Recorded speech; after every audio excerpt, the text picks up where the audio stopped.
तो सेकंड प्रश्न का फर्स्ट तो एपी दिया है और इसका तीसरा पद पूछ रहा है और चार ऑप्शन 97, 77, -77 और -87। इसमें से कौन सा जो है एपी तीसरा पद जो होगा इसी विकल्प से जो है कोई एक जो है आंसर लेना है। तो हमें मालूम है ए एन कोई भी टर्म ज्ञात करने के लिए a प्लस n-1 और d, जब भी ये वैल्यू दिया हो, a का वैल्यू दिया हो, d दिया हो और n दिया हो, तो यहाँ पर हमें a का वैल्यू प्राप्त है a = 10 और n का वैल्यू 30, परंतु हमें d का वैल्यू नहीं मालूम है, तो d का हमें वैल्यू ज्ञात करना है। बस इसमें जो है हम d का वैल्यू ज्ञात कर लेंगे, d = a2 - a, ये a1 a2 - a1, तो ये a2 का वैल्यू है 7 और a का वैल्यू है 10, तो d का भी वैल्यू हमें निकल गया। तो हम कोई भी टर्म जो है ज्ञात कर सकते हैं। तो 13 टर्म ज्ञात करना है, a30 a plus n-1 d, a का वैल्यू हमें ज्ञात है कि a का वैल्यू है 10, n का वैल्यू 13 -1 और d का वैल्यू -3। 10 प्लस ये हो गया 29 और मल्टीप्लाई में हो जाएगा -3। 10 प्लस ये हो जाएगा माइनस में, ये मल्टीप्लाई होगा तो -87 और प्लस -87 हो जाएगा। ये मल्टीप्लाई होगा, ये माइनस हो गया। अब ये हो गया -87 में से 10 प्लस 10 जो है सब्ट्रैक्ट हो जाएगा -77। तो इसका ऑप्शन नंबर सी होगा। तीसरा एपी का पद का जो इस एपी का तीसरा पद जो होगा -77। उसी तरह सेकेंड नंबर प्रश्न a = -3 और n = 11, d हमें फाइंड आउट करना है a2 - a1, तो a2 का वैल्यू -1/2 और a का वैल्यू -3 -1/2। ये माइनस और माइनस का जो है अगर ऑपरेशन हो तो ये हो जाएगा +3, और यहाँ पर देखते हैं 1/2 मतलब अगर रुपया का मान तो 50 पैसा, ये 3 रुपया में से जो है 50 पैसा सब्ट्रैक्ट हो जाए तो बच जाएगा 2.5 रुपया, 5/2। ये प्लस है और -1/2 है तो 5/2। तो a का वैल्यू ज्ञात हो गया, n का वैल्यू और d का वैल्यू, तो हम कोई भी टर्म जो है फाइंड आउट कर सकते हैं। तो 11th टर्म 11वां पद ज्ञात करना है, 11th टर्म। तो a प्लस n-d, n का वैल्यू 11 -1 और d का वैल्यू 5/2 -3 प्लस 10 × 5/2, 2 5 जा 10, ये होगा -3 प्लस 25 और 11 टर्म कितना आ गया 22, 22। इसमें जो है ऑप्शन में दिया है, ऑप्शन छूट गया है। यहाँ पर जो है ऑप्शन नंबर इसका होगा बी, ये बी ऑप्शन है। 22 जो है बी ऑप्शन है।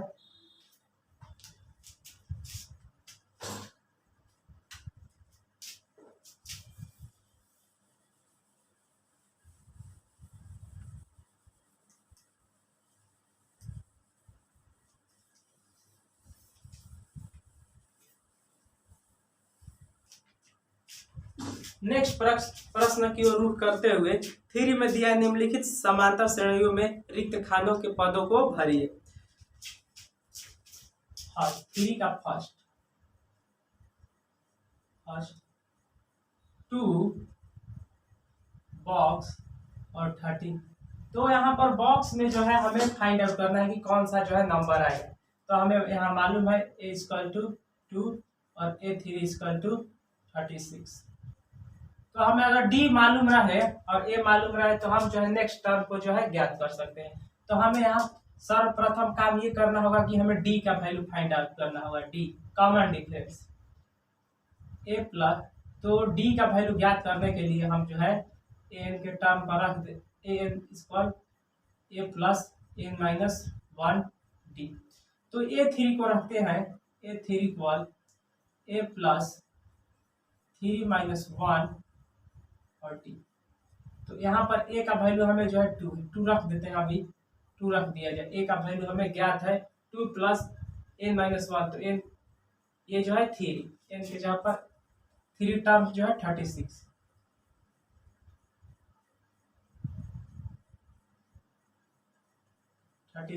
Equal 2 plus 2D। तो ये जो है इधर आए 30, ओहो यहाँ पर 26 है, 26 प्रश्न में जो है यहाँ पर 26 है, तो ये 2 इधर आ जाएगा। 26 - 2 इक्वल 2D। ये 24 इक्वल 2D। तो ये मल्टीप्लाई में है, LHS में जाएगा तो डिवीजन में हो जाएगा 12। तो D का वैल्यू जो आ गया 12। तो हमें A2 का फाइंड आउट करना है। A प्लस D, A का वैल्यू है 2 + 12 40। तो यहाँ पर क्या आ जाएगा 40। उसी तरह सेकेंड नंबर प्रश्न है। सेकेंड नंबर प्रश्न है बॉक्स 13 और बॉक्स 3। तो हमें गिवन है A2 = 13 और A4 = 3। हमें यहाँ पर A फाइंड आउट करना है और A और A3 ज्ञात करना है। तो हम यहाँ पर रखते हैं A2 equal A plus n - 1D और A2 का वैल्यू है 13, A प्लस D। ये हो गया equation first. Again A4 equal two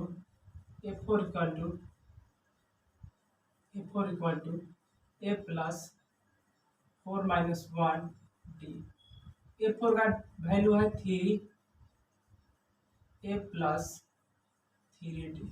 equation second में से फर्स्ट को घटाने पर, सेकेंड में से फर्स्ट को घटाने पर, तो सेकेंड में से फर्स्ट को घटा देंगे। A प्लस 3D इक्वल 3 और A प्लस D इक्वल ये हो गया 13। तो अब जो है साइन बदल जाता है। ये कैंसिल, 3D में से 1D सब्ट्रैक्ट हो गया 2D और ये हो गया -30 में से +3 जो है सब्ट्रैक्ट होगा तो बच जाएगा -10। D equal -5। तो D का वैल्यू अगर ज्ञात हो गया तो हम जो है पुट करते समीकरण फर्स्ट में, तो हमें जो है A का वैल्यू निकल देगा। D का मान जो है put the value of D in equation first. First equation में जो है D का वैल्यू रखते हैं। A प्लस D का वैल्यू कितना आया -5 और ये हो गया 13। A - 5 इक्वल 13, A इक्वल 13, ये RHS में जाएगा तो प्लस में हो जाएगा 18। A का वैल्यू निकल गया और हमें ज्ञात करना है A3 इसका होता है A प्लस 2D। A का वैल्यू हमें ज्ञात हो गया 18 प्लस 2D का वैल्यू -5। 18 - 10, तो हमें A और A3 का वैल्यू ज्ञात हो गया। A का वैल्यू 18, B का 13 और A3 का 8। यहाँ पर देख रहे हैं कि 5 जो है सब्ट्रैक्ट हो रहा है। 3 नंबर प्रश्न को देखते हैं।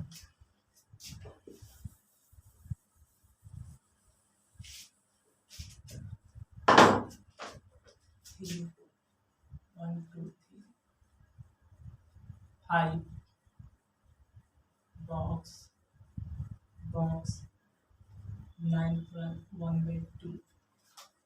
हमें यहाँ पर गिवन है A का वैल्यू 5 और 2 3 4। A4 equal 18 19/2। ये A4 का वैल्यू दिया है, तो हम जो है D का वैल्यू फाइंड आउट कर लेंगे, तो A2 और A3 को भी ज्ञात कर सकते हैं। तो A4 A प्लस n-1 और D, A4 का वैल्यू है 19/2, A का वैल्यू 5 प्लस 4-1 और D 19/2 5 प्लस 3D। ये 5 इधर सब्ट्रैक्ट होने आ जाएगा, -5 और 3D। ये हो गया 5 2 जा 10, 19 माइनस 10/2 और 3D,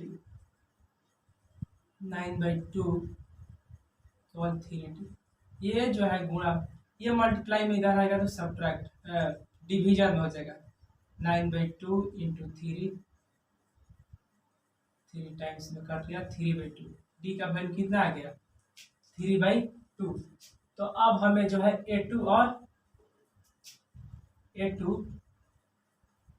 का जो है वैल्यू ज्ञात कर सकते। A2 बराबर होता है A प्लस D,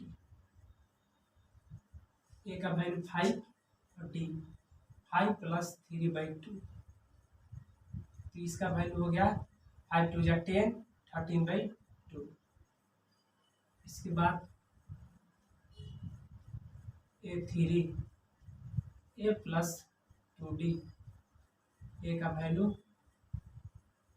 5 2 3/2, 2 2 कैंसिल 8। यहाँ पर आ गया A2 का वैल्यू 13/2 और A3 का वैल्यू 8।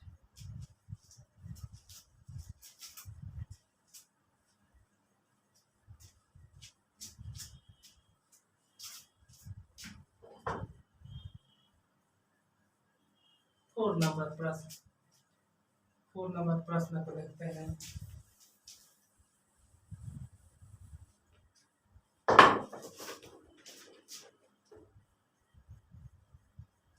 -4 बॉक्स और ये बॉक्स रहा और ये 6। तो हमें गिवन है A का वैल्यू -4 और A6 का वैल्यू 6। हम ज्ञात करेंगे D का वैल्यू। फिर A6 A प्लस n-1 और D। A6 का वैल्यू 6, A का वैल्यू -4 प्लस 6-1 और D का वैल्यू गिवन नहीं है, -4 प्लस 5D और ये इधर 6। तो ये जो है -4 जो है RHS से LHS में आएगा तो प्लस हो जाएगा, इसका साइन माइनस साइन प्लस होगा 5D, 10/5D। तो D का वैल्यू 2, 5 2 जा 10, D का वैल्यू निकल गया 2। तो हम जो है अगेन जो है A2 A3 A4 A5 ज्ञात कर सकते हैं। A तो मालूम है A2 equal to A plus D। A का वैल्यू कितना है -4 प्लस 2। A2 का वैल्यू क्या हो गया 2, A2 का value 2। A3 A plus 2D, A का वैल्यू -4 प्लस 2 इंटू 2, ये हो गया 0। 2 2 जा 4, 4 में से -4 सब्ट्रैक्ट हो गया 0, यहाँ पर 0। A4 square A plus 3D -4 plus 3 into 2, हो जाएगा 3 2 जा 6 प्लस 6 में से -4 कैंसिल हो सब्ट्रैक्ट हो जाएगा 2। A4 का जो है 2। A5 A plus 4D -4 4 into 2 8, ये हो जाएगा 4।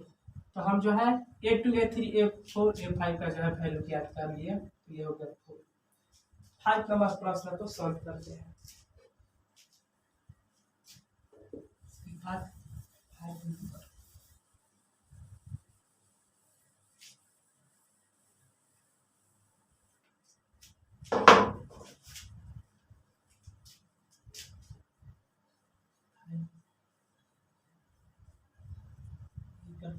दिया है 38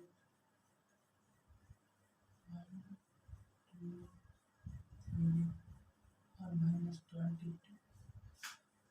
तो हमें दिया गया है A2 का वैल्यू, A2 का value -38, A2, A3, A4, A5, A6 का वैल्यू -22।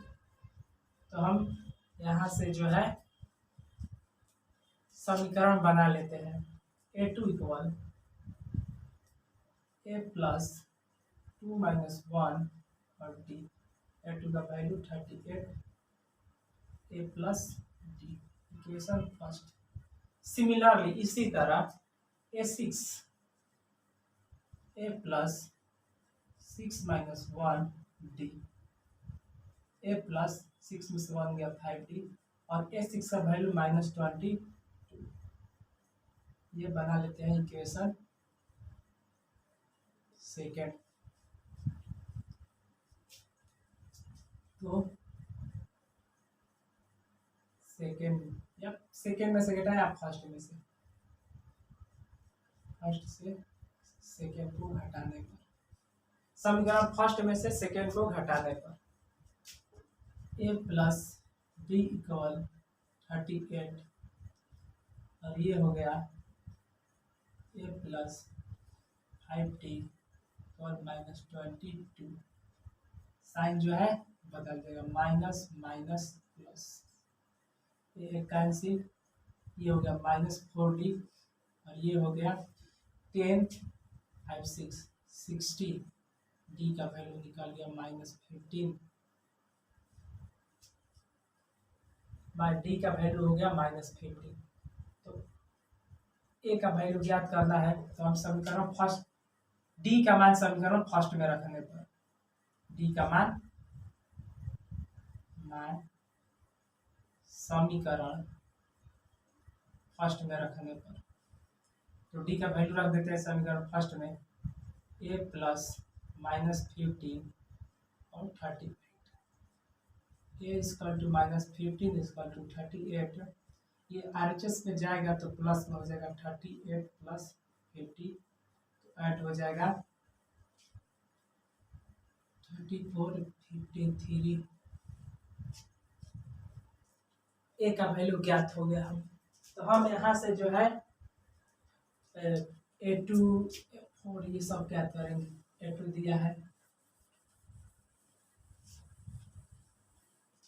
इसके बाद हमें ज्ञात करना है A3। A3 equal A plus 2D, A का वैल्यू -53 प्लस 2 और D का वैल्यू -15, -30, ये हो गया 23। अब हो गया A4 equal A plus 3D, A का वैल्यू 53 प्लस 3, और D का वैल्यू हमें ज्ञात हो गया है -15, -53 प्लस, ये हो गया प्लस माइनस माइनस, मल्टीप्लाई होगा तो ये माइनस में हो जाएगा, -45। तो 8, A4, A5 equal to A plus 4D, A का वैल्यू 53 प्लस 4 इंटू -15, 53 प्लस -54 जा 60, तो ये हो गया -7। तो हमें यहाँ से ज्ञात हो गया A का वैल्यू 53, 2 का 38, A3 का वैल्यू 23, और जो है A4 का 8, और A5 का जो है -7। तो हम जो है सारा जो है बना लिए।